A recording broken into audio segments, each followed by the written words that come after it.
Okay, guys, I've been looking forward to this episode for a very long time now, and I know many of you have too, because we have Adam Atkinson back. And Adam has been on this show many times now, and he is actually my coach, which some of you guys know this already, but I knew that I had to work with him really at the earlier part of this year and transitioned into working with him come May. And it was such a good decision for me as an athlete, as a person. And I am so excited to have him on to really talk about the season that we had and answer some of your guys' questions. We got a decent amount of listener questions, and we're going to start with a recap of the season, talk about Adam's approach and philosophy into prepping me, and now where we're at with the growing season ahead too. Yeah. First of all, I just want to thank you for hiring me and being such a wonderful client, a great communicator. Those situations are hard as a coach. I didn't really want to interject or sway you in any way. And I knew you were asking a lot of the questions to get what you needed. And when that wasn't being met, I just knew that I could fully support you. And I knew you had major loyalty to your last coach. And I guess first off, I want to say before we go into this podcast, I love all the coaches in this industry. I don't have anything against them. We just all do stuff a little bit differently. So I never want anything just because like I'm on a podcast and I do things a little bit differently that comes off as like bashing or anything like that. But we will kind of tell you guys the nitty gritty about some of the things that we changed and why we changed them. And I think it will be really educational for everybody. Yeah, I'm glad you said that. You're so compassionate, and you're always thinking, and you're just very considerate. And people always ask me like, why'd you leave, or what do you think about this? And I'm like, I have nothing bad that I would want to say, nor would I say, because at the end of the day, I chose to be with my previous coaches for a reason. And I stayed with them for a long time for a reason as well. And then I've always had this thing, like personal share moment, but I always had this thing of like loyalty that was ingrained in me as a kid to like be loyal to your team, be loyal to your coaches, be loyal to your club, because I played volleyball. And I realized that that was actually holding me back, because as an athlete, like my own views on the approach I wanted to take in bodybuilding was changing. It was progressing. And you had helped me dramatically with my hormones, which was awesome. And I do attest to the fact that you never tried to poach me. You were always like, I love your loyalty. It's great how you do this. And you're also like talking to all these coaches and still with them. And that always meant a lot to me that you saw that in me, because that was a big decision, but it was the best move for me. And you helped with my hormones. You transformed my ability to have a period. We actually didn't even lose my period this prep until 2 months out from my last show. Yeah.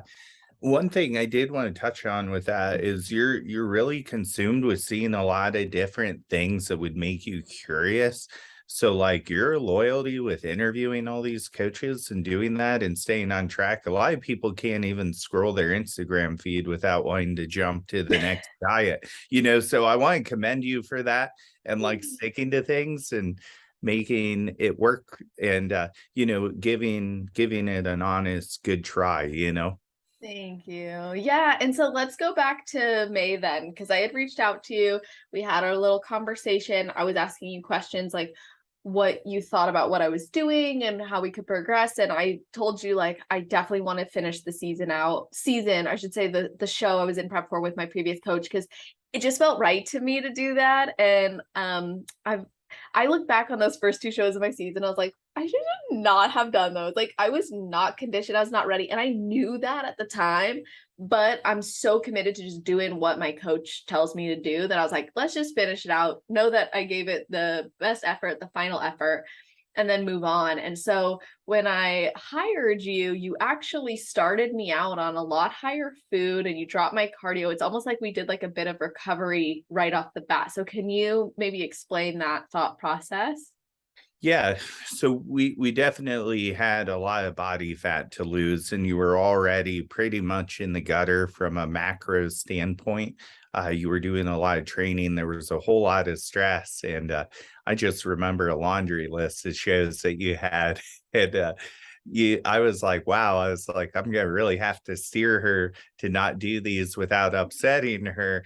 And it all came down to stress management. So as much as I think shows can be landmarks for people, and we kind of still did that with you, but just not as many.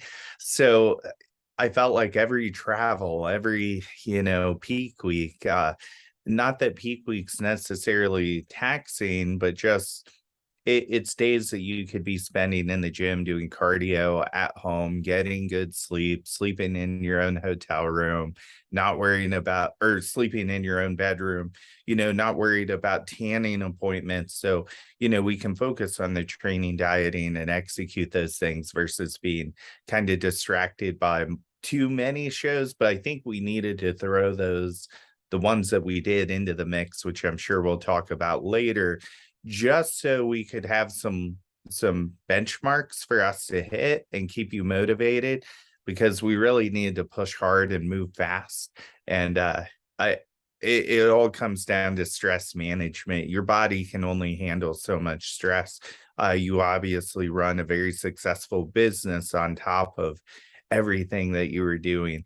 So I just felt like we wouldn't have gotten there as well. Even though a lot of people think shows can keep them motivated, it's just very stressful doing so. So I wanted to take those off of your roster a bit to kind of give us a better runway to take off and be our best. Yeah, I think that was super important because, like, I was in my master's program in the height of my internship while also prepping, and then you add on top of that the business, and then I was traveling a lot for events and speaking engagements, and I was planning these things, so definitely like busy, and I felt like it was important to change things. And I was surprised too because you dropped my training from, like, I was doing like 7 days a week on top of 100 to 150 minutes of cardio.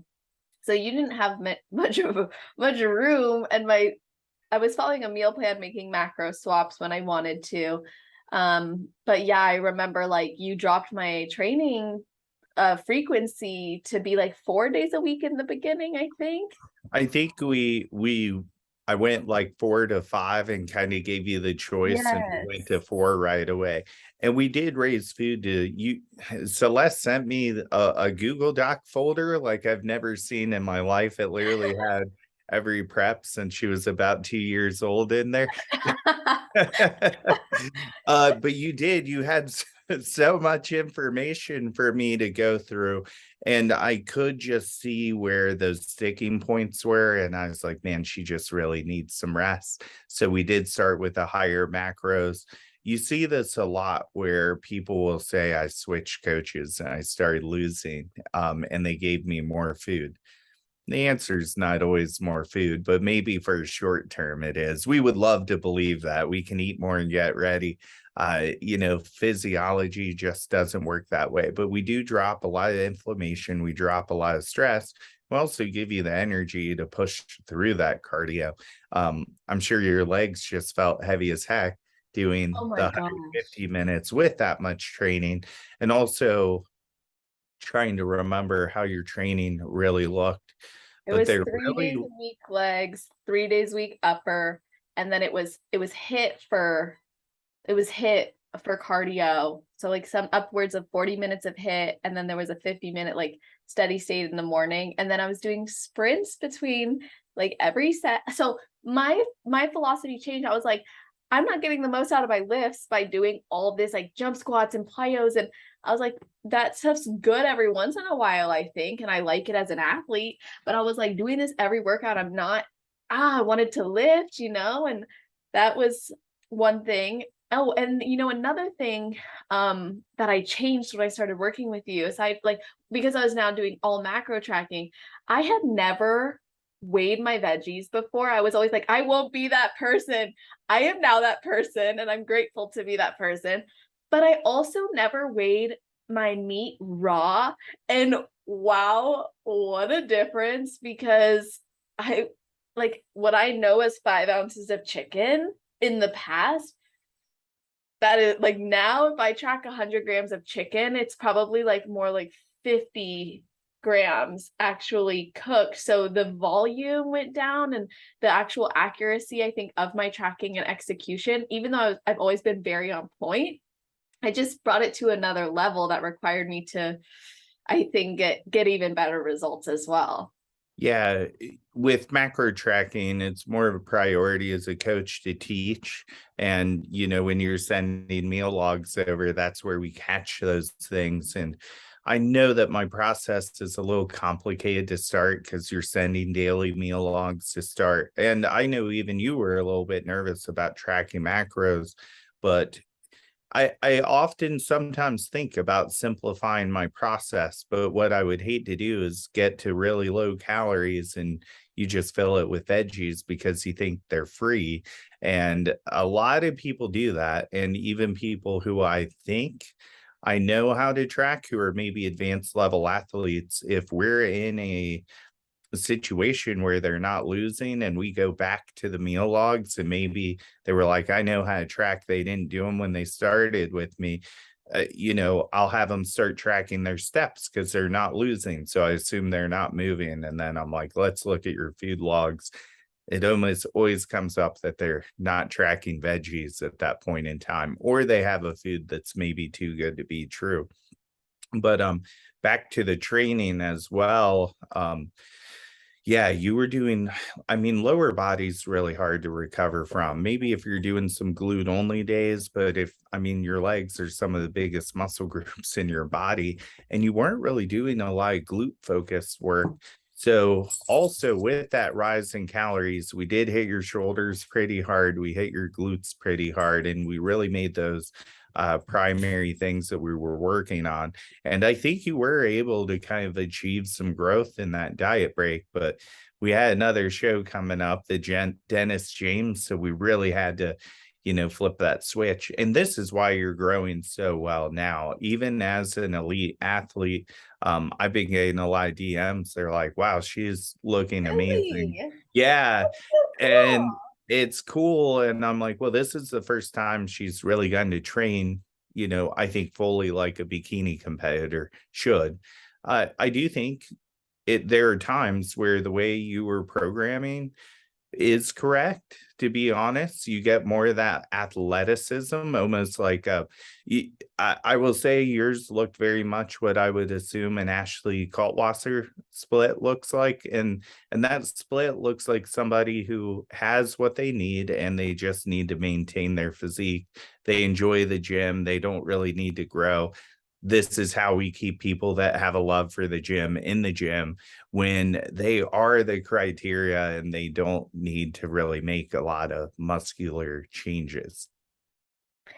Yeah, and like the improvement seasons where I was happiest were the ones where I did a lot of my own programming and I would do like heavy lifting or like pushing weight and stepping away from all the high volume stuff. Or if it was high volume, it would be more so like the hip thrust, the overhead press. But I didn't ever know exactly how to program that well for myself with the goals I had. It was always just something I did because I wanted to. And now you and me, like the programming you're giving me. I remember when you first gave it to me though, Adam. I walked in the gym. I was like, I don't want to do this. I'm a bodybuilder. I'm not a power lift. So it was like such an identity and like a grieving process for like the first 3 days. And then I snapped out of it. I was like, Celeste, you freaking want this or not? And then I was like, of course I do. And I was like, you're going to love it. You're going to get stronger. You just feel it's a lot because it's a change. And now I'm like, oh, I can't wait to do my power day. Like, I can't wait to get in there. So why do you think that makes a difference to go from like what we were doing in a prep and where I was at and the type of training to now being in improvement season and like focusing on some of those big three moves as well?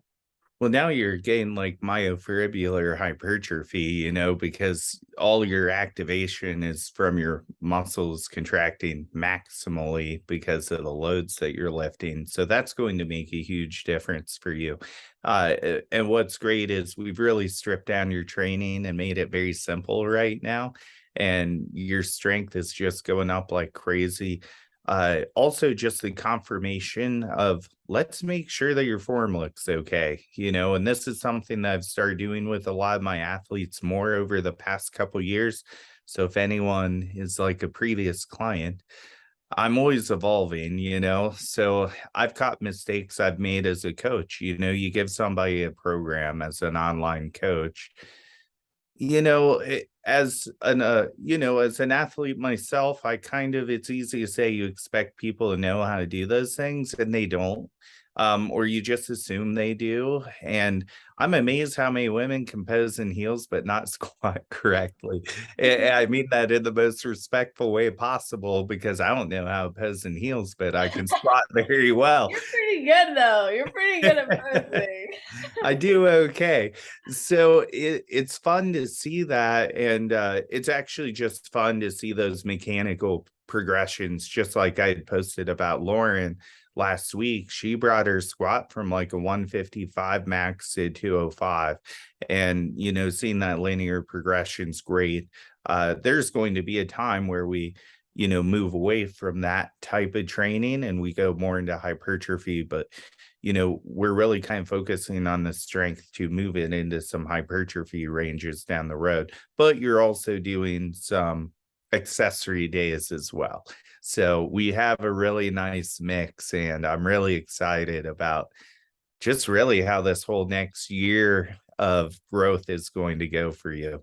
Me too. And like even my mentality is completely like transformed over the years because of like the inner work that I've done, and like I practice what I preach, so obviously it goes a long way. But like I just feel really good about like what we're doing, where we're at. Like it's I feel like I'm really tapping into, like, since working with you, like this version of me that always wanted to come out.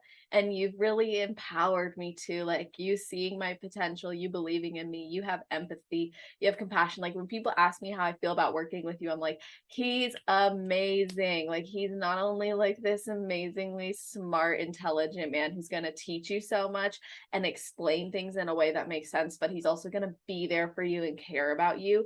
And I have never seen a coach who knows their athletes the way you do, because when I would get on those initial you do these calls every single day of the week for your team. Not, maybe people don't know that, but I was so amazed because you have an incredibly affordable service considering the service you provide. And when I jumped on one of these team calls, I was like, how does he know what everyone is doing and needs? Like someone would ask a question who hadn't even worked with you in like 3 months, and you'd be like, oh yeah, this is what's been going on. And that I'm like, excuse me, sir, are you like, how do you know that? So that's something I really admire about you. And I think it's amazing you can do that.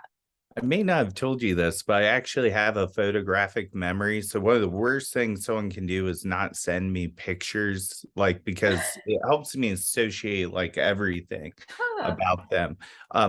It's really nice if they even just have like the Google face picture, So it just I like that association of getting to meet people. Once I meet you, I'll never forget you typically. And one of the things that I love about the Zoom calls, I think so many coaches are hiding what they're doing. I mean, we have people ask about PEDs who are on PEDs openly in front of everyone. And that's really amazing to be vulnerable. And some people are just curious to learn. And I think it helps people kind of understand what's going on in the top level of, bodybuilding, because some of my people have been very open about that. I have many naturals. And I think what's cool about the Zoom is people ask questions and they realize how different their plans are, or if they're going through a health crisis that, is solvable through nutrition or supplementation or a hormone issue, they can speak their experience or what their values were, ask kind of the whys, and everyone gets a chance to learn, which is awesome. And then it kind of gives you more stock in, wow, this isn't, like you said, my rates are affordable. I think some people are like, this has to be cookie cutter for that. And it's not. And the Zoom calls are really good proof, because you can just really hear how different what everyone is doing. There's obviously some similarities. Everyone's going to do a squat for the most part, as long as, you know, their vertebrae is able to do so, or a deadlift. But there's always these foundational things. Everyone's going to have protein, carbs, and fats. Those values might be different. And it's funny, I think we solve a lot of myths in there. One that was interesting to me is I had a newer competitor come to me. She's a figure competitor, and she just swore she was put on a bikini diet. And I was like, well, you may have been on the same diet as like your friend from your previous coach who was a bikini competitor. Mm. But those macros, I said, actually, did you notice my macros weren't like a whole lot different? I was like, they were actually pretty spot on with what they gave you. There's no real bikini diets. There's just like the diet for you that's going to get you to stage. And she was like, that's really nice that you explained it that way versus like kind of bashing my old coach. But her and her friend like got the same exact meal plan, supplements, and everything. So I think she made it like a week and then called me. Yeah, she's like, so we need something different. And I think yeah, you do a really great job of like answering people's questions. You nerd out a lot Yeah. in a good way. Because like even though sometimes you'll use these big elaborate words, you also know how to simplify it for everybody. It's really informative. It's really important to give people ability to trust the process. I don't just ask people to blindly do that. I want to earn their trust. And sometimes as a coach, you got to fess up that you were wrong. You really do. I've been wrong plenty of times, and I definitely own up to it. Maybe I should have picked a different show for somebody just based on who showed up, whether it be a pro or something like that. And people admire you more when, I think that there's really this vibe where coaches just don't make mistakes, and you have to have accountability, and it really pays off and lets your clients know you're human. And, you know, I'll tell people on our Zooms if I don't know something, like, you know what, that's a great question. I don't know, but I'll try to find out. Yes. And mistakes, like if a coach makes it seem like mistakes aren't good to make, how are their athletes going to feel? And then if Right. a coach says, we learn from these mistakes, we're always learning, we're growing, that's something that I think commands respect. And it's good to know your coach is open to lessons. And it also says that they're paying attention to the process in the same way they expect me to. We had a really good one, by the way, that you missed. I have to let you know. Someone asked about if microwaves were unhealthy. And, Oh, I was like, honestly, I can see two different camps here. You've got like the radiation camp, and then you have the it's not a big deal camp. So they just create friction. So they're fine. And we actually pulled it up on YouTube during the Zoom. wow, that's so cool. I see, like, those are just like random questions, but they are questions you want to be able to talk to people about. What up, Right. Rasta? Dogs visiting. How's his breath? His is good. It's the other one that's bad, but we got these Denebones and they're so much better. Oh, that's good. He's the one that jumped in the koi pond on my story a I couple weeks know. ago. Oh, I miss them. They're so sweet. They are. Well, on the topic of like being natural and also having the ability to pursue, as you would say, boutique supplementation, um, what do you personally feel is the likelihood or the potential for success in most natural athletes given the expectations of the sport, specifically in the NPC and IFBB? Yeah, fewer and farther between. I mean, we're really looking for genetic body type that's just, I mean, you look at Jen Dory and it's not just the muscle size, it's the shape, it's professionally speaking, the beauty, it's the total package. And you gotta have it all. And I think where we go wrong is we really base this on what we see. I've had probably 20 competitors that I thought hands down, no problem would be pros. And they just did not have the mind. And I think we corner this into so much how we look. There's so many great bodies out there, but there's a lot of bad mind. Doesn't mean they're bad people. It's just you got to be a different beast to do this bodybuilding thing. And I think when we look at a puzzle of someone having all of those qualities, almost like finding a life partner, who's going to have all the qualities that I want in a lifetime partner, you know? How am I going to have all these qualities to be Miss Olympia? I do think you're usually going to be lacking in something, whether it's the mindset, maybe the body fat loss is tough for you. So maybe you need something that does help you get leaner, or you need more time. So you have to be mentally strong if you need to take that dieting time, right? But I don't want to discourage people, because I'm also a very big believer, and I think we can train these people to have better minds, better bodies, you know, be smarter about their training. And, you know, I do think that there's some amazing athletes out there that are drug free. I just had Madeline Taylor and Jesse Hip hit the you know, drug free stage, and they both did phenomenal. They were actually a little bit too good for those shows. We just brought them in a little too hard. And I do think that obviously it is harder to, you know, go to Olympia without, but I do think that there's just some phenoms out there who have what it takes. But I also like to encourage people to go as far as they can without. Really exhausts me. Show me you have all of those qualities till you're at least almost there, you know, or just really convince me that this is your lifetime sport, your everything. And, you know, it really comes down to a personal one-on-one conversation. Also, like health history, what kind of things do you have in your health history? Have you ever had any, you know, blood work come back negative, any histories of cancer in the family or anything like that? So these are just good conversations I like to have. Also, I think there's a huge mix up on just even competing and infertility. And it's like, it's crazy because, dude, we survived the ice age and were able to conceive. And believe me, those people did more than a freaking contest prep diet when they survived that, you know? So, and we were able to procreate. So your little competition diet didn't make you, you know, infertile. And I don't think I've ever heard a case of a girl who did have kids, competed, and then couldn't after.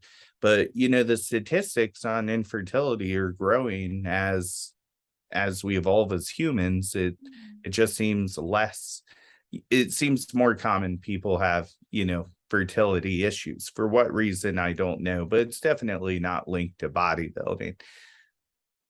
I'm glad you brought that up. And also that made me spark a thought. If you guys didn't listen to the inner health series that we did, it was a really good episode. I think you guys would like it, and we talk even more in depth about that. But you brought up something that I think we could touch on too. It actually was a listener question as well, which is like, what are the common traits you see in athletes that do turn pro? Yeah. I think honestly, you have to be willing to have tough conversations and be able to take a little bit of criticism here and there.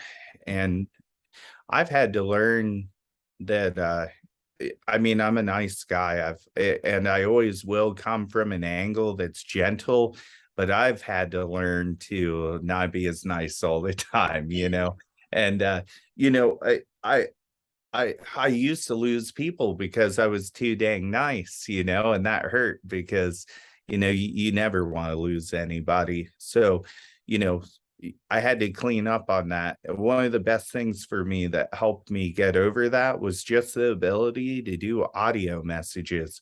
Because no matter what I type to people, I know what I mean. And I wasn't really doing a lot of podcasts back then, but I also know how other coaches say things. And I think if they came from that relationship, they're just going to hear it the way their old coach said it, no matter how I typed it, because they have that previous, or maybe how their father treated them, just anything typed. You know, people kind of have uh, assumptions on how people are speaking to them through email based on how they grew up. So being able to do audio messages really squashed that very quickly for me. So that's been a huge strength for me. I really hate typing any email because I just think it's the chance of something going wrong, and how it's perceived. So I do think being able to have hard conversations too as a top athlete, if you feel like I I always say that I don't really have just a program. If an athlete needs something for me and it's not completely out of the blue to offer what they need for them. If they want a phone call every day, I'm gonna have to charge for that. But Yeah. we can make this if they need something specifically from me, I can do it. So I have some people who are like, hey, I email you from my work email, but hit reply all and send it to my personal.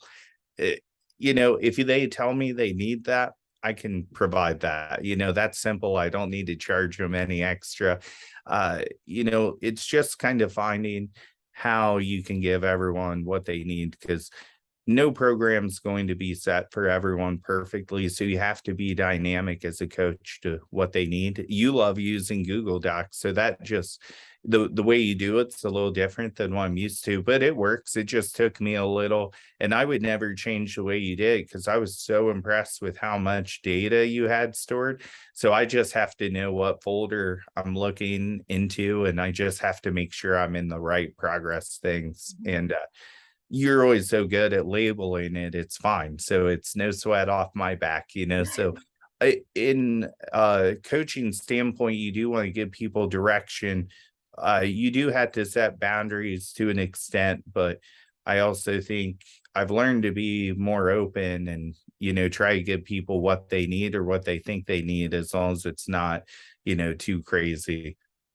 Yeah, I've had to learn that in my own services as well, where some people are like, I don't want to do like the way the program's structured is with like mealtime rituals, daily reflections. They're like, I don't want to journal for this. I'm like, voice memo me, or do it differently. We can make adjustments, but I think there's also that side from clients. They're like, they don't want to ask to change things or do things differently because they're worried. So it is reassuring to hear a coach who's like, we can make this work the way that's going to be sustainable for you, but also I'm going to push you in some ways because one, that's how I do it, and two, I know that that's going to make you better.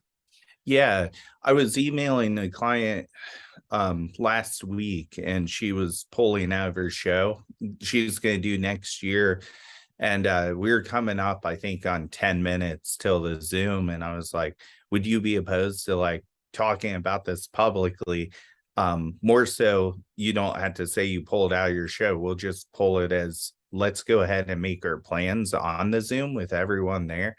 It was really cool because everyone got to kind of hear how that can work. And I was really glad she was open and responded in time and was receptive to it. So, we mapped out her whole season for next year. And she actually added training. She wasn't training with me, she was doing an in person trainer. And then two other people on the Zoom were like, hey, you know what? I think I want to do your training just based off what kind of feedback you gave her on her, what she needs to work on. That's awesome. So it sounds like to be really successful, yes, there's genetic component, yes, there's structure there, but beyond that, it's the fact that you got to be willing to have hard conversations, you got to work on your mind, take feedback, take time, be patient, and know exactly what you want out of this so that you can communicate it with your coach and then make the decisions you need to make. Yeah, absolutely. And, there's nothing wrong with saying something's wrong now. Because if you don't say it's wrong now, it's going to be wrong every season. If you don't take the time to address it and fix it, we're going to start running into problems or just lack of progression. So those are sometimes tough because no one wants to hear that they're not doing something correctly. And, it's, it, I really think the training thing's been huge, seeing people squat mechanically. it's always the people who are never they're doing the selfies, but they're never posting their workouts in the Yeah. gym, you know? So there's a reason for that. So we just need to kind of take a step back and go back to the basics and, just work on that multi-joint function again. And sometimes I've had to recommend an in-person trainer. I'm not opposed to that as long as it helps the person. But for the most part, they shoot me a quick Instagram video. I send them a voice audio back and they start progressing well again. It takes 20 seconds out of my day. Yeah, totally. And you know it so well, like that it doesn't take you long to identify some sort of form mistake or something that could be improved. Yeah. And oftentimes we find maybe, my knees are bothering me. Well, this is why your knees are going like way over your Mhm. toes or something like that. Yeah, absolutely. So, let's talk a little bit about like why you brought my training volume down to 3 days, because I think that's an interesting topic. Yeah. We were doing so much cardio, the focus was on conditioning. We got up to like 2.5 to 3 hours. We varied that, but you brought my training down significantly. And specifically, we were doing 2 upper body days and 1 glute focus day. And I think it'd be great for you to kind of share like your mentality with that. Yeah. So as calories went down, and when I write training blocks, I make them so they're able to be modulated. So essentially, if I tell you drop a training day, your split's still going to work out the way that it needs to work out. So you're getting the right amount of rest per muscle group. So I make it simple for you guys. But one of the reasons we did that, your cardio was starting to get so high for you to be able to recover was we had to let the training go to some degree. We're not going to gain muscle in a deficit. Also, we did the glutes are a big muscle, the shoulders not as much. I felt like your physique, you honestly too, you had better glutes than you did shoulders. So I chose more shoulder focus, also less systemic stress for smaller muscle group. And I was like, let's pick the shoulders. You kind of made it easy for me. And then we were able to ramp up the rest of the activity with cardio. And now you're not spending, 45 minutes to an hour in the gym and doing a ton of cardio on top of that. So recovering systemically is huge. So then you're not completely just having cortisol go through the roof. And it's not really cortisol being high that's the problem. It's when you run out Mhm. because of it being so high. Then your cortisol tanks, then your progesterone tanks, then your testosterone and your estradiol tanks. Now you have no circulating estradiol for body fat mobilization, and you just really end up in a bad spot. Now, low estradiol can kind of at a certain time be nice if you have like a lot of receptor fat in the gluteal area, but it's really not a wind up that you want to be in, so if you can help it, and especially if you have body fat to lose, right? So that might be why some people see like that hardening effect. We also wanted to make sure digestion was going well. This is something that I see all the time, just getting ignored by coaches. And hey, coach, my digestion's bad. Just drink some tea. You'll be perfect. And that's not really it. Like, let's look into some food sources. What's backing you up? What might be offensive foods? Are we eating too much fiber? Not enough? Uh, maybe whey protein's giving you an issue. Maybe we need some supplementation just to keep digestion moving. Uh, there's a lot of things that can kind of go into that. Are we having GERD? Are we having low stomach acid? Things like that can all be looked into to just help somebody progress better. It's more common in the female physique realm, but I think it's just unnoticed with men. I think they have it too. Uh, Mike wouldn't care. He's had GERD for a long time, and I heard him like belching in my kitchen. And he's like, "Man, my GERD's really bad." I'm like, "You never told me you had GERD." Men just deal with things. And I was like, go pick this up. And he was like, this is insane. He's like, I've never had this like be okay for me in years. What's GERD?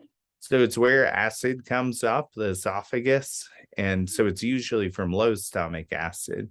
So your food's not breaking down, it's kind of coming up, and it gets really bad for people at night when they lay, horizontal, it starts coming up.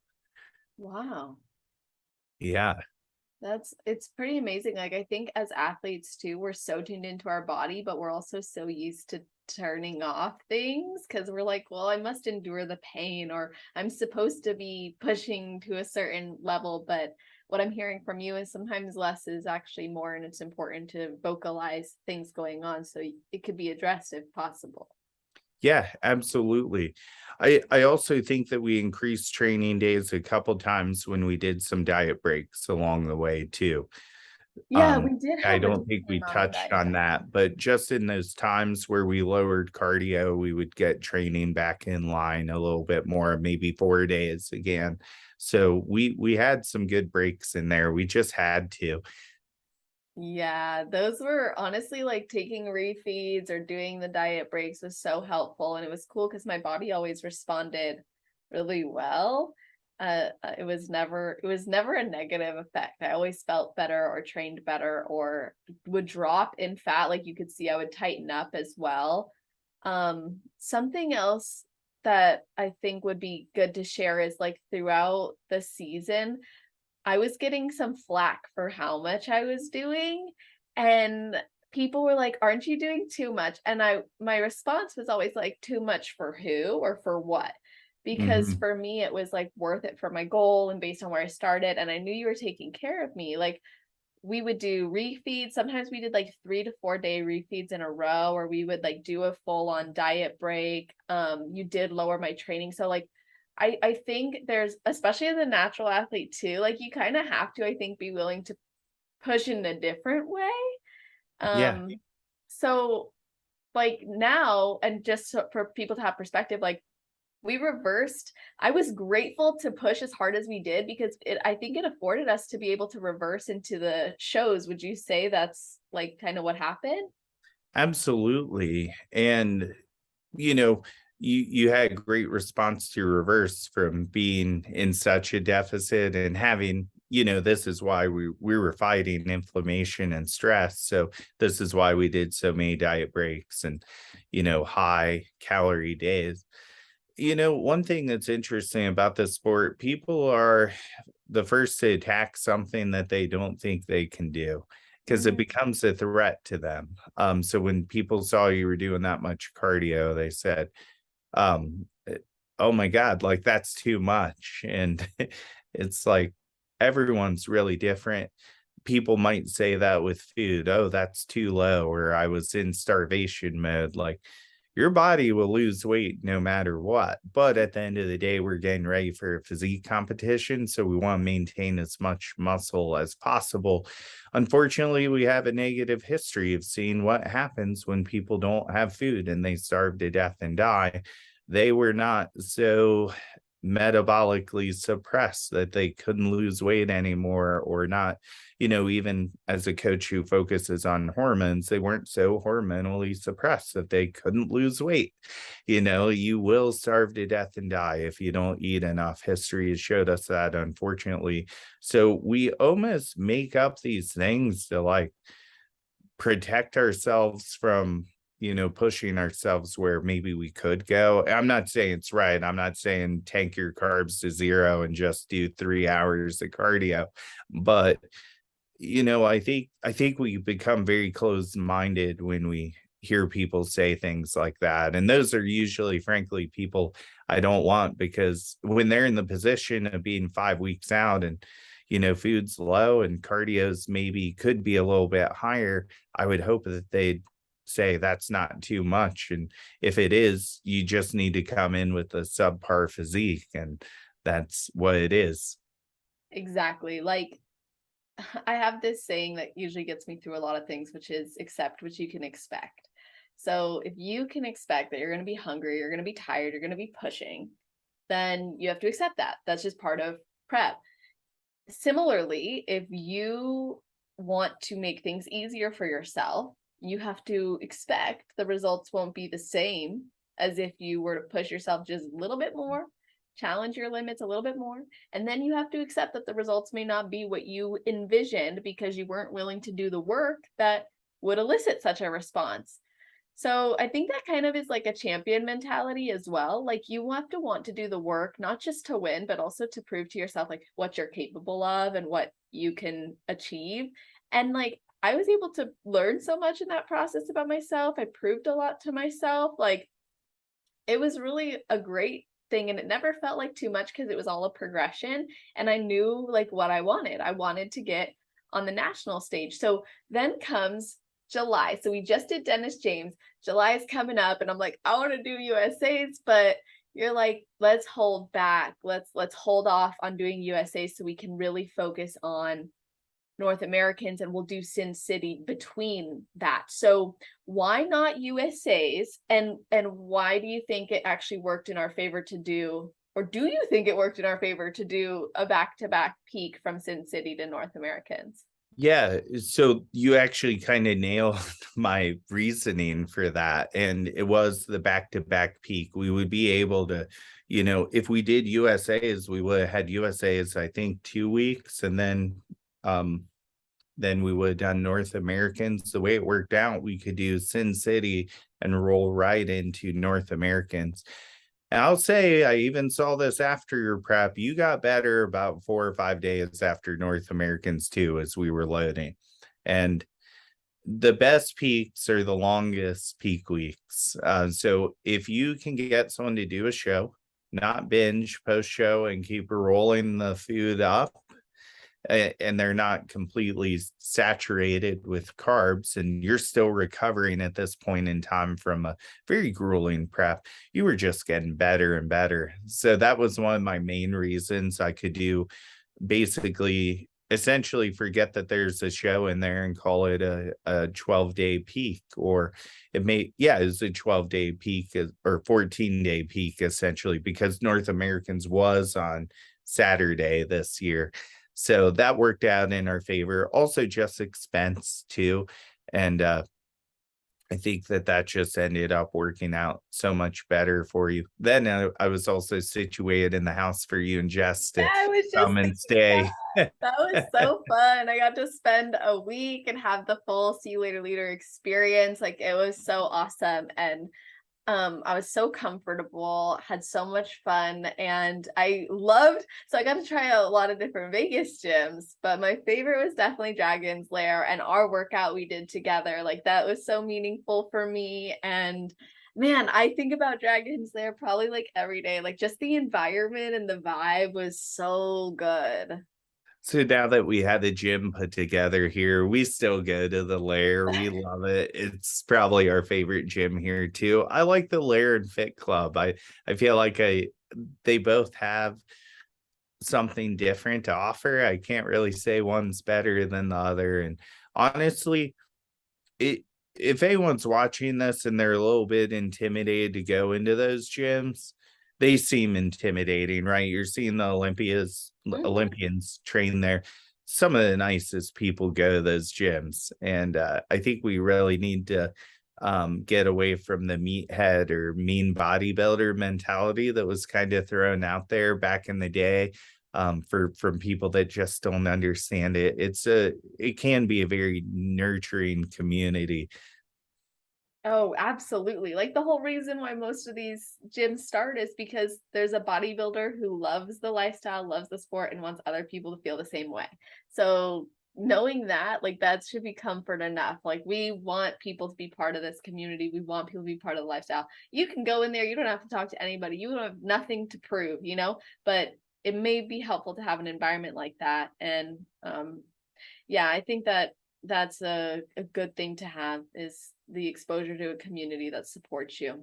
Yeah. Also, just come and support these gyms. They're, literally just nearly spending their life savings to. I mean, I don't know these people's financial situation, but they have the best equipment in the world in their gyms. So they're really putting it in for about the athlete, and that's really cool to see.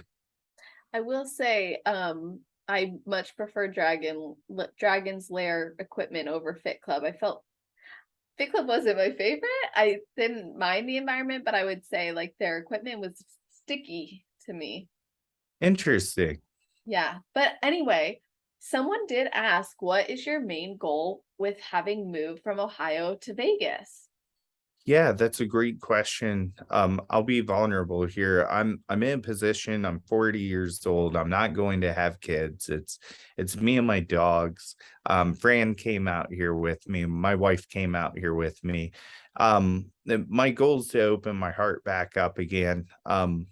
And just really go all in with my people. There's so much going on in the bodybuilding community out here.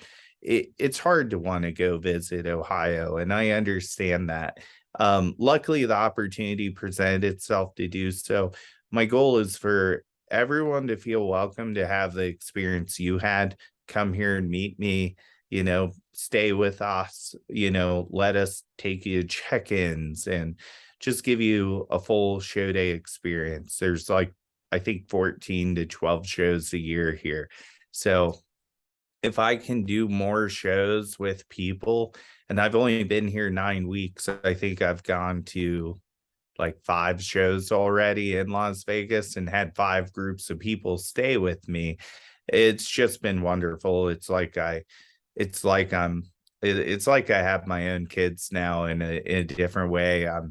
We all leave this earth someday, and I think that this is a way I can give people maybe an experience like no other. Give them an Olympia experience without being an Olympian, because I feel like a lot of coaches kind of cherry pick their favorites. And obviously you have to get to the point where you're ready to be on stage to come here.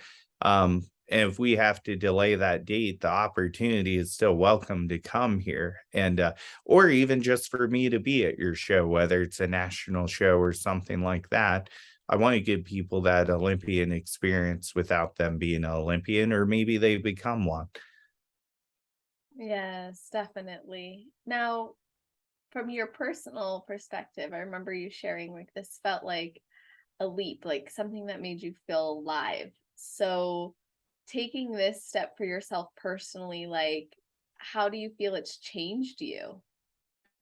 I think for me, there's been a lot of challenges here, and even when I was settled, I felt like I was kind of running on all cylinders. And I've actually found, with how crazy this whole situation is with the house and maybe some of the things not being correct with it, it's pushed me to a whole new level of I'm able to do a lot more than I realized I could. And that's that was pretty eye-opening for me. But one thing that it has changed with me too is I've actually really been able to enjoy my clients' company here. Because if I know they're only going to be here for a couple days, I know on Friday I'm like, I gotta at least take them to check-ins or at least go to the gym with them. And our schedules worked out great because we're on the computer most of the day, and then we kind of mapped out, hey, what time are we going to the gym? And I've really gotten to sit back and enjoy times with people, learn about people, and it's going to make me a better coach just by getting to know my people in this much depth. Mhm. Yeah, and it's a really cool environment, a great space. Like you're doing something for your community and the community as a whole. So I'm excited that you did that. I think it's gonna make a, world of a difference for people. And I think me and you will have some fun announcements in the coming year that we'll have to do another episode on. But do you want to answer some listener questions? Yeah, absolutely. I'm excited. That was a great first one. Whoever asked those, like, thank you. That's great. Oh yeah, there were some really good ones. So, since we were just talking about my process, we could probably start there and then transition into like the general process. But let's see. Someone asked, well, we kind of addressed this one on why the cardio was high, what we were doing. We were doing steady state, just to answer that question as well. Yeah, so steady state's easier to recover from. So to elaborate on that a little bit more, if we're just first of all, 45 minutes a hit, like, is that even possible? No, it wasn't. I was more like interval training. Yeah, it's not 425, 45. But yeah, pulling back and being able to do steady states, a good benefit. If people want to go into deeper detail, we use Yohimbine HDL also during the cardio for more of an alpha receptor stimulus. So this actually helps you lose body fat a little bit faster. If anyone ever caught that you were doing fasted cardio, did you ever talk about that it was I fasted? Yeah, I did mention that it was fasted because I'd be up like a freaking 4 doing Yeah. it, but yeah. So I'm not a fasted cardio guy, but if you are using Yohimbine, it actually you get rid of the effects as soon as you eat. So you really have to, if you're using Yohimbine HCl, you have to do it fasted. There's other peptides and stuff that require the same thing. So if you ever see any of my clients doing fasted, it's usually because they're using a supplement that requires them to be fasted versus me having a belief in fasted cardio. Good. I love that you just expanded on that. Actually, on that subject, let's talk about the calcium D. I'm never gonna get this word right because I got it wrong Yeah. the first time, but talk about that. Yeah, so we use calcium d-glucarate to detoxify estrogen. So when digestion gets a little bit slower during prep, you can actually absorb more estradiol through the stool back into the body. And you have a lot of receptor sites in the glutes. So my theory behind that is if you're detoxifying that estrogen and getting it out of your body, you should have less receptor activity, making your glutes not as tight. And obviously we were leaning out in that process, but I do feel like we saw a good change in your glutes when we Oh my added that God. in. And I want to say You that was around 6 weeks out or 5 weeks out, roughly. Yes, it was a huge difference. It was after Dennis James, I believe. And I remember we changed no variable other than you added that in. And I was like, whose glutes are these within a week? And you even emailed me, you're like, your glutes really tightened up and like there's been a major change. Like, and then you mentioned the calcium pills again. I was like, no, I started them last week. And then we were like, oh my gosh. And so like just personal share again, but like my experience with taking that, I realized like it's actually a really good thing I'm a natural athlete because I can see how addictive seeing the result of one variable change or one thing like that on the body makes. And I I thought about it and I was like, okay, that was worth it to me because I made significant changes. And you've probably noticed in my reversing, my glutes actually like we cut it out right after the show. I feel like my glutes and hamstrings are still like really looking good. Yeah. Um, but you notice like the fat immediately, it seems like I filled out there really quickly. Yeah. It's interesting that you mentioned a little bit of addiction with PED because I do feel like if you start too early, and I had a girl a couple years ago whose coach had her buy drugs and she had no instructions on how to take them yet. But she's like, I just want to let you know I have this on hand whenever you're ready to bring that in. I was like, it's your first show, right? And That's she was like, crazy. yeah. I was like, the thing with that is I just feel like one day you're going to be a mom. And when you have a child and you want to get back in shape, if you decide not to compete again, that's going to be all you know.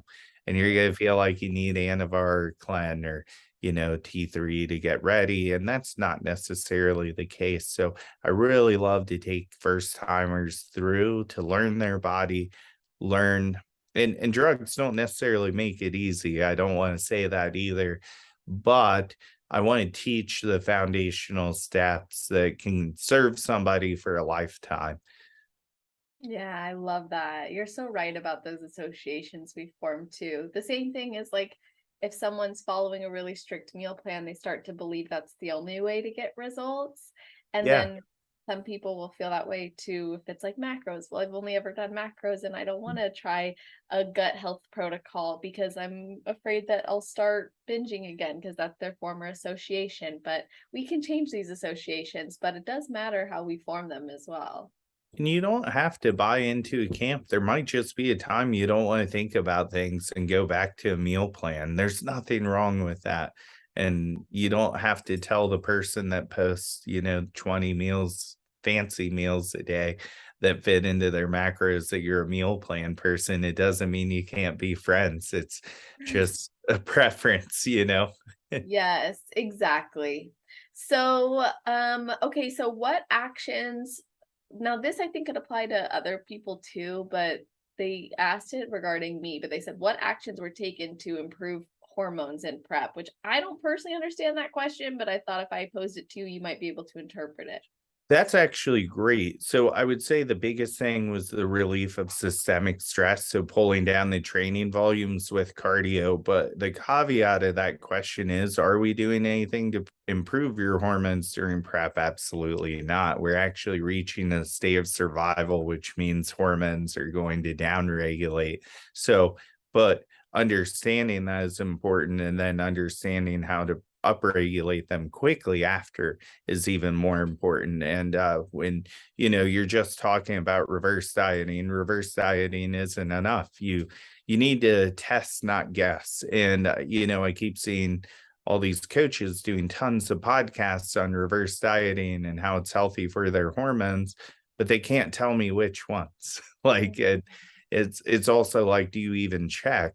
And this is where you see that wind up of people, trying to prep and then they can't get ready when they were ready, their last 2 seasons, or you see people having season after season of prepping and they can't get ready, or they just keep getting worse. Like I see pros who are getting worse because they're trying to qualify, or they have qualified and they don't know when to shut it down. And it's like you're going to sacrifice your Olympia placement by not paying attention to things that need to be paid attention to. Or like if you have PCOS and your coach doesn't understand like PCOS, you might need a coach who understands how PCOS works and how how to manage it better, and I'm not trying to throw anyone under the bus. I don't understand why you wouldn't work with someone that's a little bit more interested in your body and what's going on with it. Agreed. And so to that point, I was struggling recently, like with symptoms and side effects, and I was like, what do I do? So I was like, I don't know if I'm going to talk about it on the show, but I think I should just share like Yeah. some of what came up and how, well, first of all, I need to hold myself accountable and get that test so you can Yeah. measure it. I know. Are When you were are you saying gonna do the blood tests at least? I'm fine with either. I think the Dutch would be helpful, but I'm open to either. okay. Yeah, I don't know. I feel like I should do both, or if they measure different things, or if I should start. We could talk about that more, but like yeah, I need to do something because I know we need to measure it so you know what we're looking at. But like I think it would be helpful for people to hear this, but like after, so like I went to North Americans and I was like, wait, my face looks kind of like hairy, and I'm a hairy person, you guys, okay? And I'm like, remember, I am natural, so like this isn't from something else, but like I was like, my face looks really hairy. I thought maybe it's just like I'm a hairy person. Like my arms are really hairy. And you guys, I don't shave my arms, so you can check my pictures and confirm that they're hairy. My lower back has always been hairy, like my whole life, my stomach, everything. You would think I'm like, yeah, you wouldn't think I'm the race and the everything I am, but whatever. So I messaged Adam like on my family vacation because my sister saw me at North Americans, and then she pulls me aside on family vacation. She goes, Celeste, we need to talk. And I was like, what's going on? And she's like, why is your face so hairy? And I was like, oh my God. And we start cracking up because I was like, it's actually kind of funny. I'm not a very self-conscious person anymore. I've done so much work on that stuff, but I was noticing that it was like weird. And then she's Mhm. like, yeah, it's like hairy. I don't understand what's going on. She's like, I didn't see it like this at North Americans. And I was like, you know what? I should reach out to Adam about this because I was like, I don't think that this is normal. Like, I'm not just like aging all of a sudden and like this is a thing. So I reached out to Adam and I sent him pictures and videos and he instantly had a response, which I appreciated. So, Adam, maybe you could expand on like why that communication, one, is important, and two, like what you're looking for as a coach that maybe people don't think to communicate, what that could mean as well. Yeah, absolutely. So, first of all, it's great that your sister saw that because she's very in tune to how you look. So, she noticed a slight change. It's not like massive. I think it would be someone who knows you well to essentially notice something like that. So, probably no one on our team would notice. But what's happening is your adrenals are firing in overdrive now. This usually happens right before you reach what I hate using this word because it's something that a lot of practitioners use. It's not a real thing, but they'll say adrenal fatigue. It just means that you're crashed a little bit. So everything's upregulating at this point before the crash happens. So it's categorized as adrenal hyperandrogenism. So, hyperandrogen. So if I were to guess, your test is probably rising high, but you would think this is a good thing, but it's actually not because a lot of that testosterone is converting to DHT by 5A reductase. So typically that gives you more like hair growth, oily skin, acne, things like that. So these are things that are very common for people in prep, and they may not even be aware that it happens. We're actually going to get the labs to make sure we're correcting what we need to correct. And then once you turn those into me, we'll have our answer on everything, which I'm super excited about. But it's always great when people pull these things up because you can link it to something big like that. Now, this is something that women with PCOS have, but it's actually ovarian hyperandrogenism versus adrenal hyperandrogenism. So some girls will get a diagnosis, like if you were to go to your doctor right now, they'll be like, oh, you have high tests or high androgens, you have PCOS. If you're lucky, they'll give you that diagnosis. Well, really kind of unlucky, but the doctor kind of has to know what they're doing. But for you, it's really adrenal driven. So it's something that's going to be fixed versus something that's permanently there. That's what I was hoping you would say, is like, because I'm sure like there's questions of like, is it permanent? How does someone address it? What are the risks that come by not addressing it even? Yeah.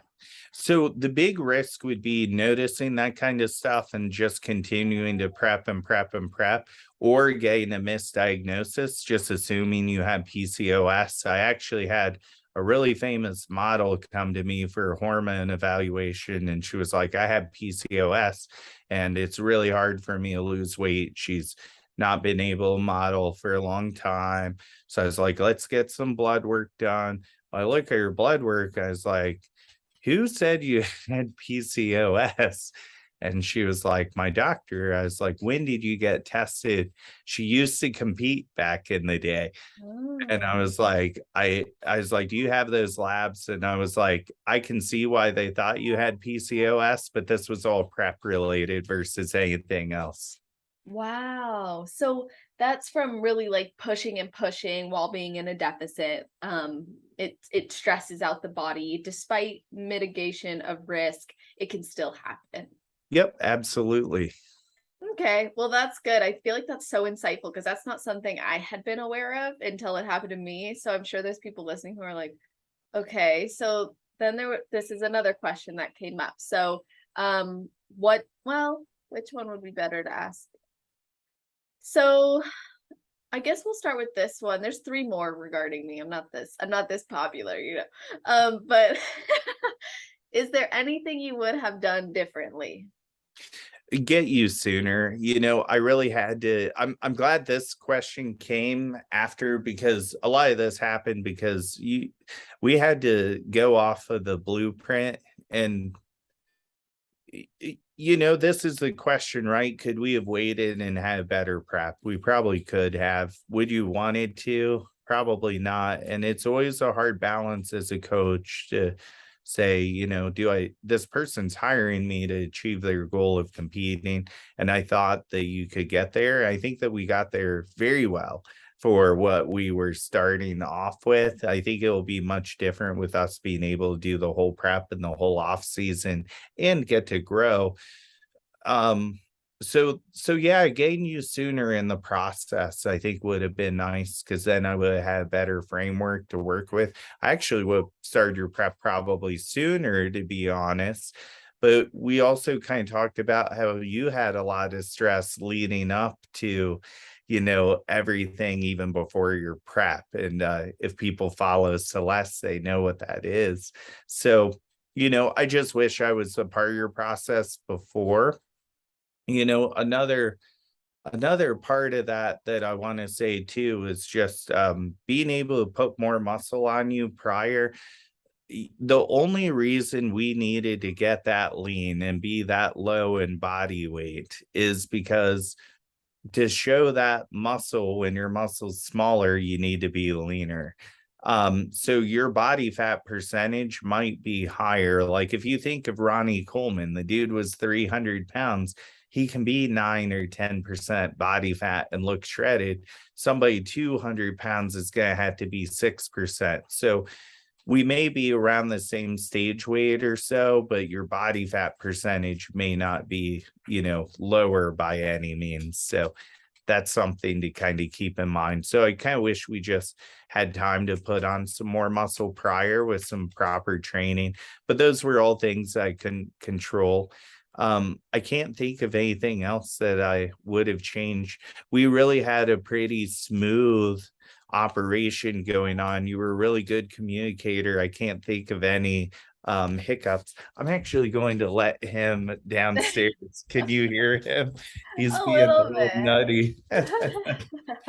So Yeah, we did have a really smooth, I think everything went really smooth, like from transitioning to working with each other to me getting on the final stage at North Americans and even Sandy's feedback, which, okay, so like I look at where I was at USA's 2020 to North Americans, and like anyone who sees that will tell you, like, holy shit, that's a dramatic difference. Like I look like a different athlete. And I did take a lot of time to grow after USA's and I went through a lot of personal things. But like looking at that, I know me and you achieved something I never achieved before because you peaked me really well. You got me ready. So I'm grateful we did the season because now that we're going into this next season and we have feedback. So like it's funny, my first couple shows of the season, it was like, you should consider wellness. I'm like, y'all know that I'm just carrying all this fat in my legs, right? Like this is fat. We're not gonna try to grow into wellness. But then it was like as I got leaner and the structure started to show, then it was like, yeah, you are bikini. And I got feedback from some of the judges at Sin City. They, those good feedback definitely like told that they could see the improvements, which was nice. And then I went into North Americans, and at North Americans, Sandy had small written next to my name, which was kind of like a gut punch because she wrote that for USA's 2020. And I was like, I know I'm small, but I'm not as small as I was, But for yeah, me, like as an athlete, I had the intrinsic reward of knowing how far I came. So that motivates me.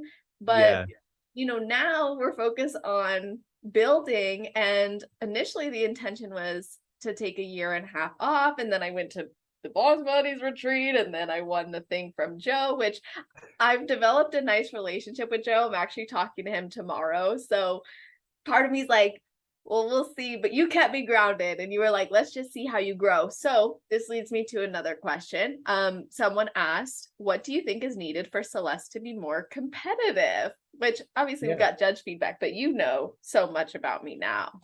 Yeah, and that's great. And it kind of spins off the next question of just having more muscle size so the leanness pops more. So, I think your body fat was to a percent that we needed to get to, but we needed to be harder. And that's not because we needed to lose more weight. It's just the muscle size needs to be bigger to make it pop more. So Yeah. I was so for perspective, like I was 160 pounds back in November, and then like by the last show of this season, I was 110 to 111 is where we were hovering. And then actually I think I hit 109 at some point, and then we started like eating into the show, which was great. And now I weighed in at 117 this morning, but my weekly average was in the 115 and a half. So like we are gaining, but I feel good. I feel strong. Like I know things are improving. So last question about me was, how are you going to mitigate fat gain while also making the necessary muscle gains? And can you do that? you can to a point. We obviously have the hormonal component. There's always going to be a genetic component there. I think that you have a lot more control right now on personal life with some changes too, which I think is going to help you manage stress well in the off season. So, the best way to do that is take things slow. We have a lot of time to work. Celeste committed to at least a year of a growing phase with me, which would be the longest you've ever had. So I'm really happy about that. But we even kind of said a year and a half. So we've got plenty of time, but we're thinking a year of off season, a half year of prep. And I think that's a great game plan. So the having the confidence that an athlete's going to give you that time is always huge. And we we see that all the time. And if you get with a good coach, they can bring out the best in you. And it's really important to, see what your athletes need. And I know you wanted to compete right away. Luckily we kind of chatted about it. Dragon Slayer post-posing, you're like, what do you think the game plan's gonna be?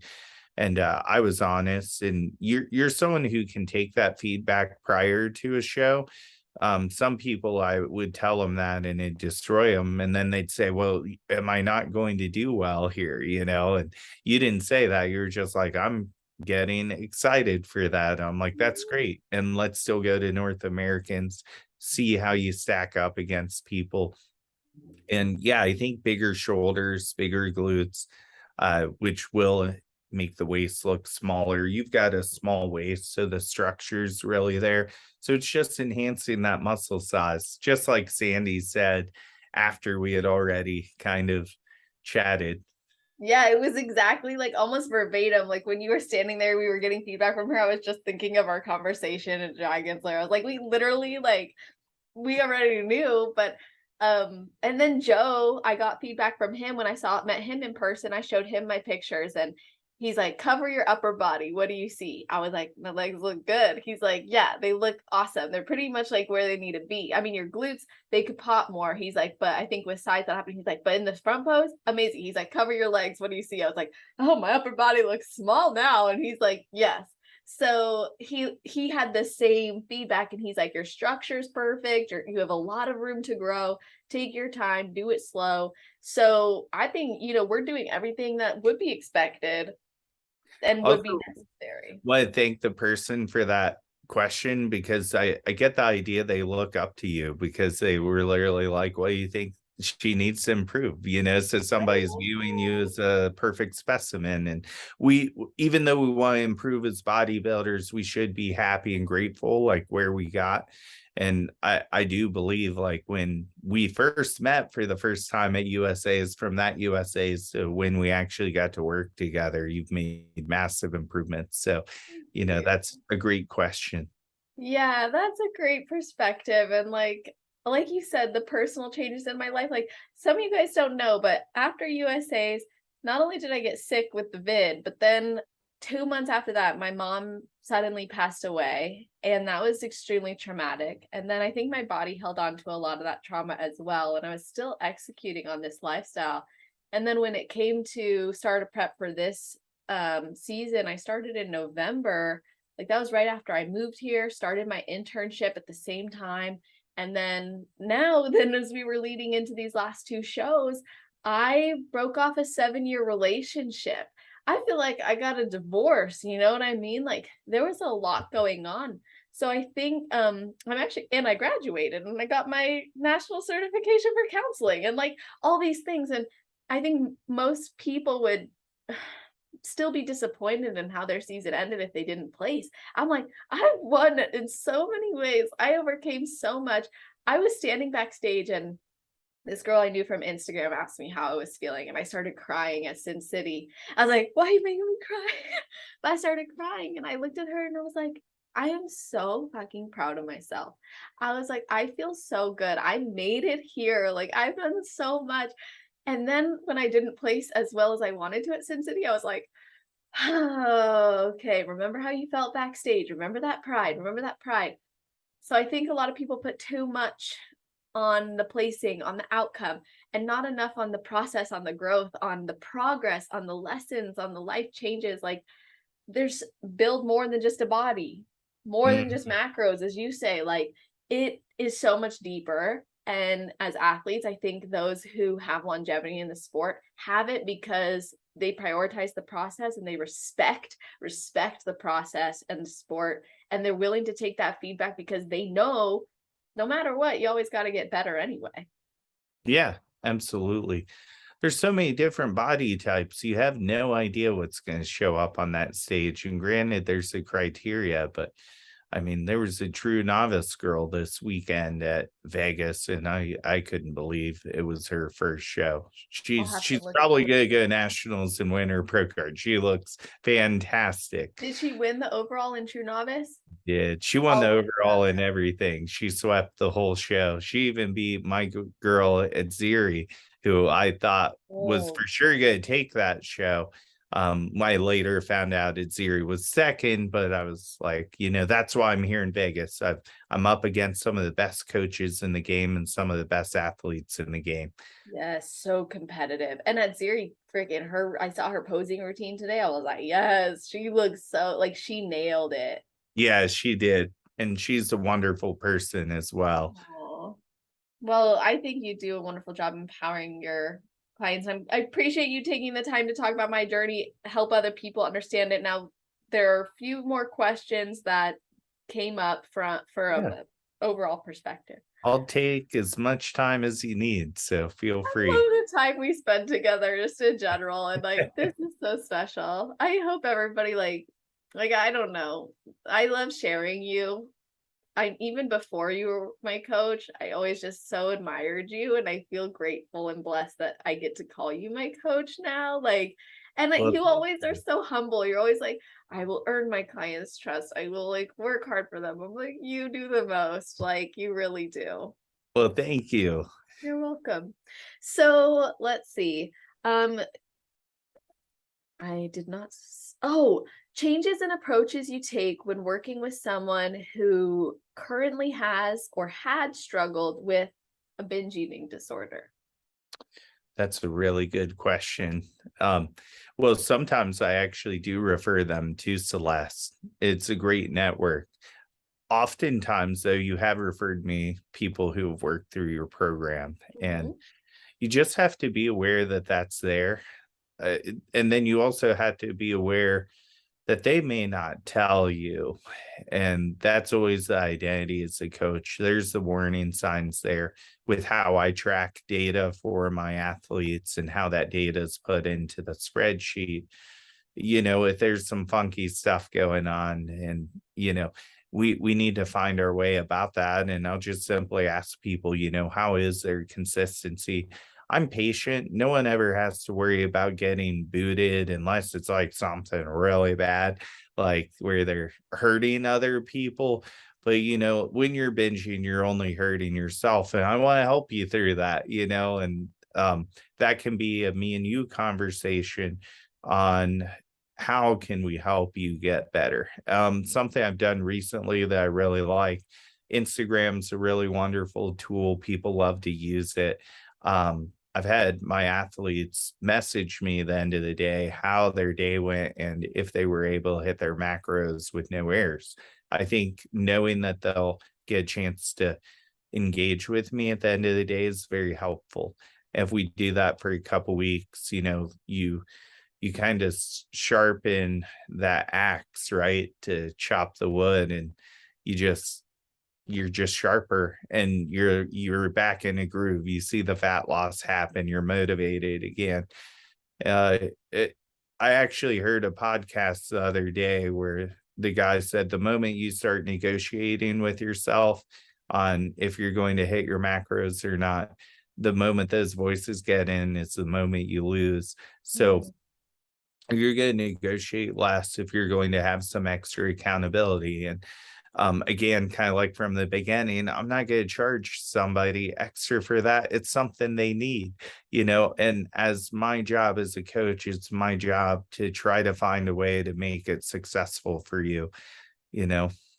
Yes, and I've appreciated your perspective on the calls too when people ask about these things, um, because it's nice to see a coach who gets it as well. A few of the things that I've appreciated you sharing is like, be careful with the language you use, and being very honest is important as well. But I really appreciate like how you don't shy away from the conversation. You encourage people to consider like, what are your behaviors really? And like, what Yeah. risks do we have by labeling it as binging? Yeah, I couldn't bench press 315, I didn't have a bench disorder. I just couldn't bench as much as the other guys in the gym. And I unfortunately think that we really normalize competing, especially if we're following a lot of competitors. And we think if I can't stick to that diet, what's wrong with me? I must be a binge eater. That's not necessarily true. Competing just may not be what's driving you. You might be a better dieter just by doing healthier recipes because that excites you, and if you eat only those recipes, that actually might be what helps you stick to this. And I know me and you kind of talked about the non-dieting dieting coaches, and I just think a lot of those non-dieting dieting coaches just have really phenomenal genetics, and they're like, I don't track anything, and I'm like, well, good for you, because I know tons of girls who would not do that and be 200 pounds at 3 foot one, and that's okay if they want to be that. I don't want to shame any height and body weight. That's why I said 3 foot one. Bad Adam. But I do think that what are you even paying for at that point? You're paying someone to give you freedom.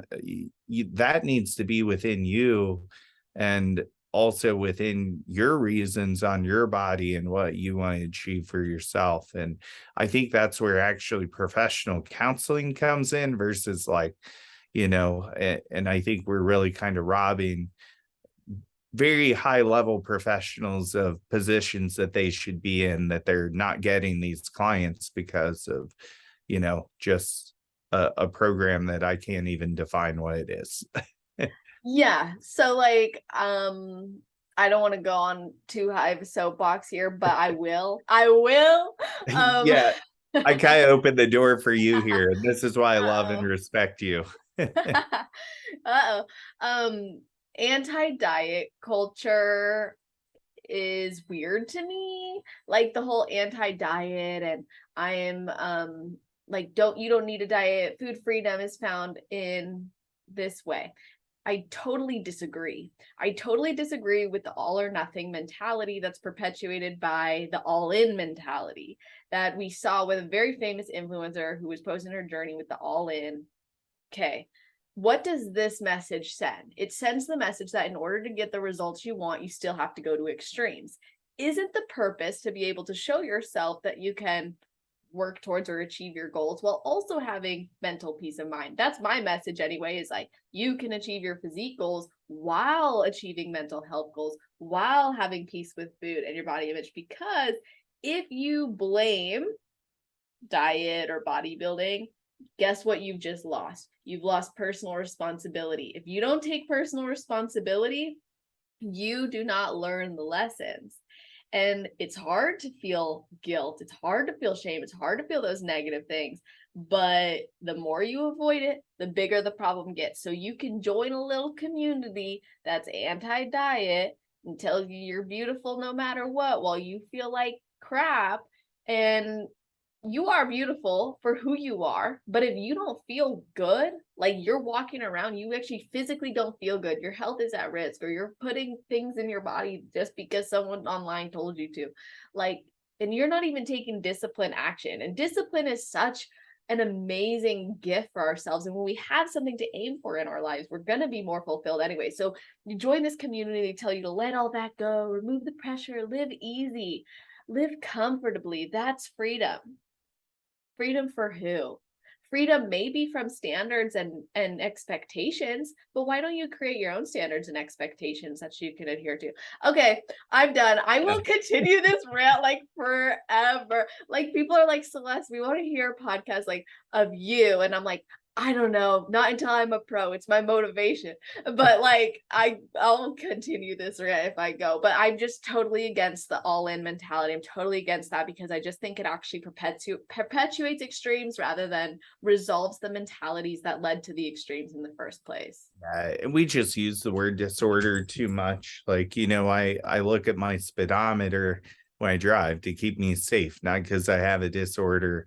Put my keys in the top drawer of the kitchen so I don't lose them. And if I get tired of walking to the kitchen, well, guess what? I need some way to manage that I don't lose my keys. And maybe that's screwing a key rack by the front door. You may not always have the same way of managing your weight but there needs to be something in place because, well, if you're not managing, if you're not happy, and if you're not happy, you're going to be mentally, just kind of distraught about feeling bad. And that's not freedom.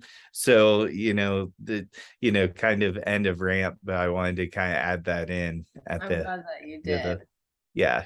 Yeah, like there's a lot of expressions within bodybuilding that aligns with criteria of disordered eating. And the difference though is the psychological expression. So the habits of this is like in research as well, but the behaviors and the habits and the patterns look like disordered eating or look like a certain disorder doesn't mean that it is, because intention is most important. So an athlete might resemble disordered eating behaviors. It doesn't mean it's disordered eating. And that's important. And there's risks and there's factors that we can address from like amazing coaches like yourself who take those things into consideration. And also people like me who are like, let's sexually empower the athlete while addressing the mental health. So, okay. Back to the physical. Is it hard to maintain muscle while you kind of address this while in a cutting phase? And how do you maintain muscle in a cutting phase or mitigate muscle loss, I'm assuming? Pace of loss is huge. So whether your deficit's coming from cardio, calories, drugs, things that make you lose weight, if the pace is too fast, you will lose muscle mass. So the trick to that is keeping your pace usually within a pound to a pound and a half of weight loss per week. Once you start hitting that 2 pound mark, it's just too fast. So you'll hear a lot of people say things like, I took X drug and it made me small. Well, if you were losing 3 pounds a week because of X drug, yes, I was doing too much cardio. I got too stringy. You were losing too fast. It's not that cardio is bad. You just probably need to do a little less or raise your food with that much cardio to slow down the loss. Or my calories were too low. I lost all my muscle. So there's also a caveat to that. We don't have as much muscle mass as we think. We also have more body fat than we think we have. And where is that body fat? It is in the muscle tissue. So also we lose stored glycogen in the muscle tissue. But when you lose body fat that is within the muscle tissue fibers, you start losing the impression that you have more muscle mass. And when you do that, you get flat. You can refill with glycogen, but you never get those fat stores back until you go into the off season. I primarily really carry it in my arms. So when I get lean, my arms just get really stringy, and I must hold a lot of body fat within like my bicep and my tricep, like within the muscle fiber. My skin's really thin, but I've never dieted down for a prep, and my arms stayed the size that I thought they would. So, and we all hold it in different places. Obviously, women tend to hold in the glutes and lower body a little bit more. And once you lose that, body fat that's outside of the muscle tissue, you still have some that's inside the muscle tissue, and you're trying to get those striations. And you're like, I feel like I'm losing muscle. No, you're just losing the body fat within the muscle tissue that's giving you a false identity of how much muscle you actually have if you're dieting at appropriate pace. Hmm. All very insightful information, and it makes me wonder if there's also a pace or an ideal pace for the gaining process. Yeah. So for gaining, I know a lot of people will say you shouldn't be more than like a pound a month. So, and I think though, once you reach a ceiling, you guys start looking at glucose levels. You guys start looking at, your hormones as well. And that's where we kind of cap things off. I feel like we're still in an industry where coaches just, it's about getting as much macros as possible. Well, that's great.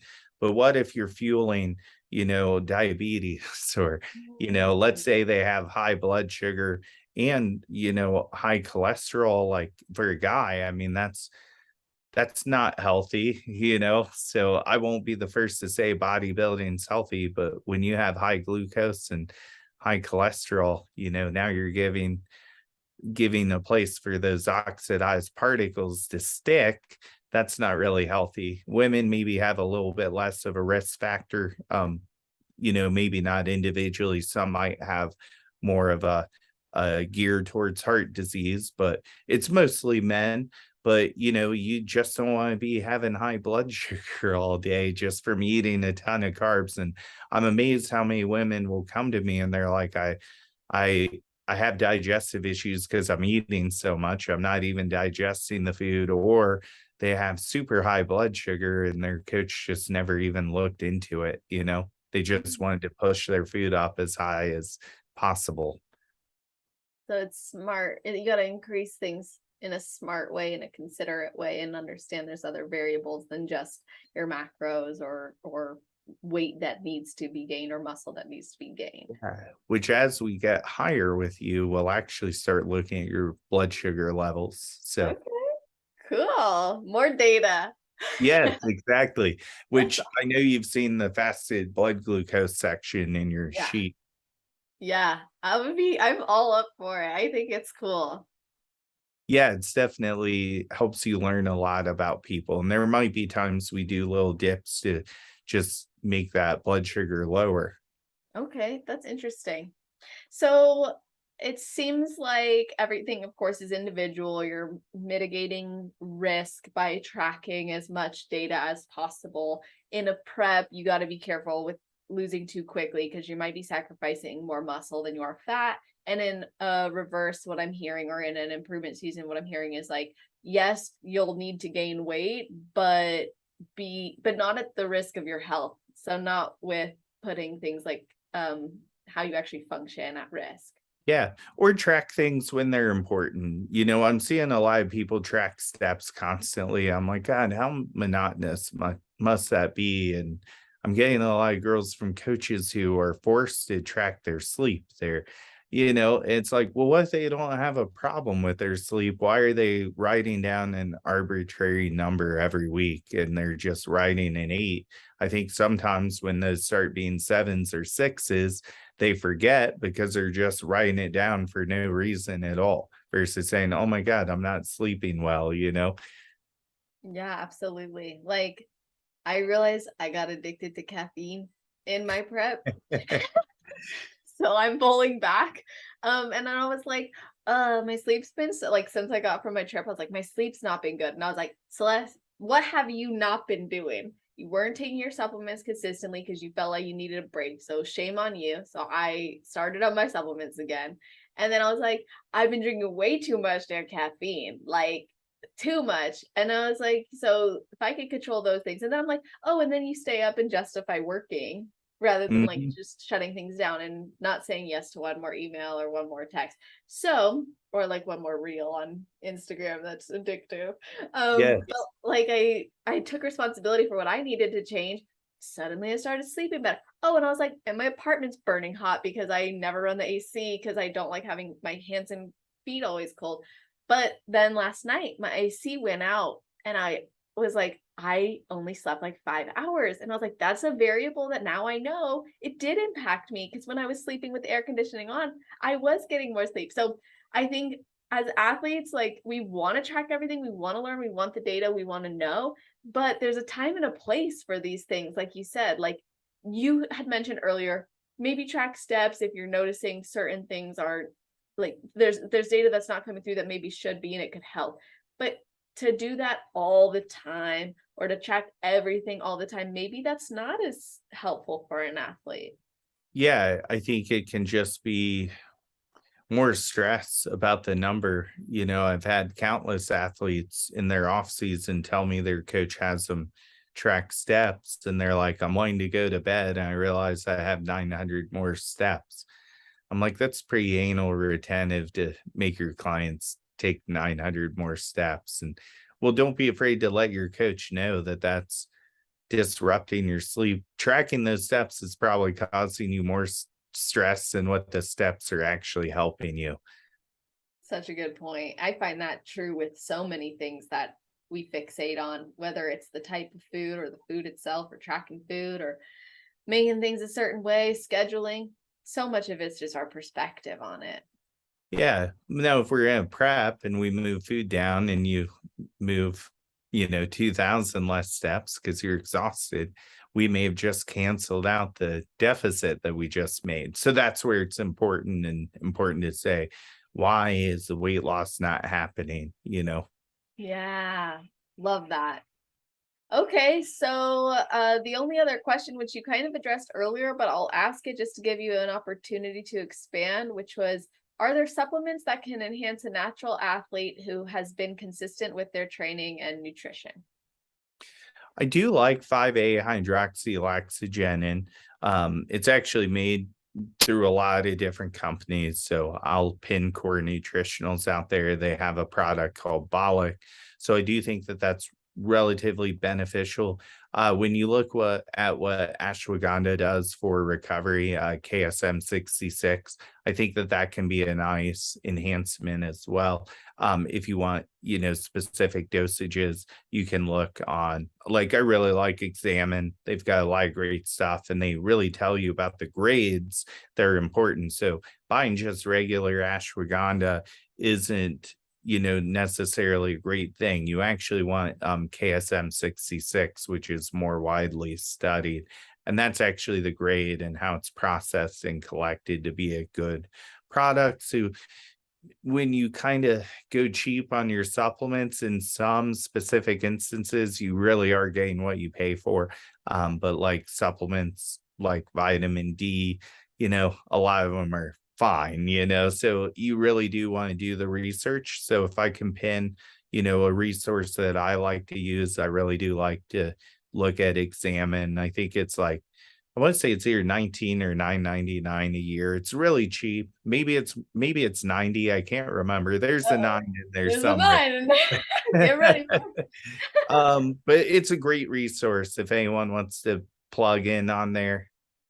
Heck, send me stuff you find interesting because I'm always interested in learning more about supplements and vitamins. And there's a ton of stuff out there that's marketed towards us. I was talking to my friend Andrea yesterday about you. I was like, I don't know, I mentioned one thing to him and he'll come back with like all this great information or insight, or he'll do the research for me. And I was like, to me, it's not that interesting. There's a reason I didn't fitness coach for a long time. She goes, and she's a coach herself, and she goes, oh no, as a coach we love doing that. It's never like, we like the research, we want to learn more. So hearing you say that made me think of that conversation, because it's a passion, it sounds like. So you really enjoy learning from others too.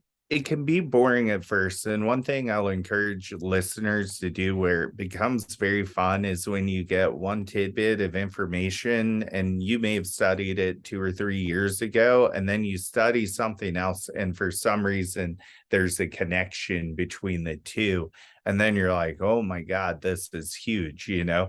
So, that's always really fun when that happens, and that happened for me a couple years ago with, like, dim and phosphatidylserine, and I was like, "This is so cool." I was like, "These literally linked up together," and, I wasn't purposely trying to find that, and I thought that was super cool.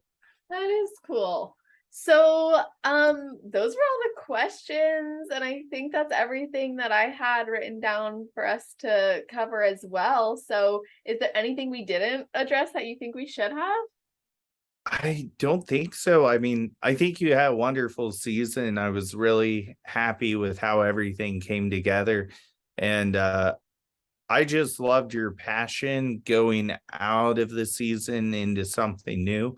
Uh, I haven't really seen you have post-show blues or, anything like that, and it's okay if you do, but there can be excitement in the off season, and I think for a lot of people that becomes the unknown and a little bit scary, but I'm really excited about how you have, you know, taken this by the horns and Oh, thank you. Yeah, it was such an awesome season, and like it's easy to be excited with like the drive, the encouragement, the belief from you as well. Like I think it's important to have that within myself, but I'm also extremely motivated because I have your guidance and I know we're going to take it far and I'm going to be better because of it. So, yeah. And I think too, on the thing of post show blues, I don't think I've experienced it because I have so many things in my life that fill me up too, have other goals, have other focuses, and my best advice for someone